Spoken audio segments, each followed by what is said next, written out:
Now, I know a lot of children who really love escalators and lifts and would do it all day, every day if they could. However, I also know a lot of people who find them quite a scary thing to go in and use. So when we use a lift and an escalator, we're moving, aren't we? So we're going up and down.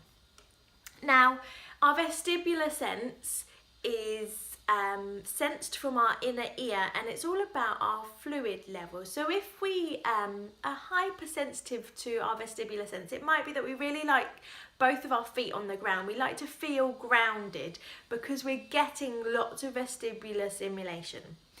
If I go into a lift, that's going to be moving up and down, and that could become really disorientating. I could feel quite sick, I might feel quite dizzy because I'm getting extra stimulation in my vestibular sense.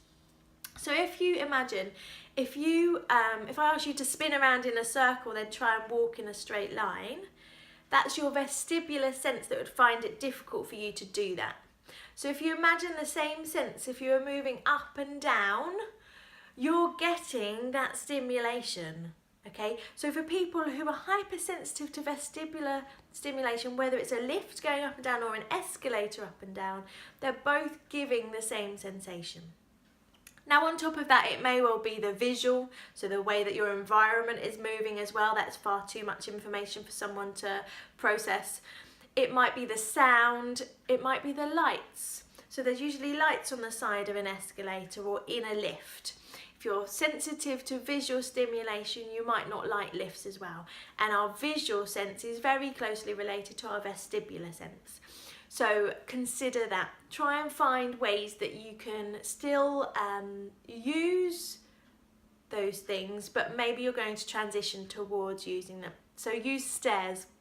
Once you've started being confident with using stairs and moving up and down, maybe jumping on a trampoline or just walking around your community, then you're going to find it easier to start to use maybe something to go up. And then you just carry on. Every time you go to that same shopping mall or the same place where there's a lift, you're going to just use it to go up. And then you're going to walk back down.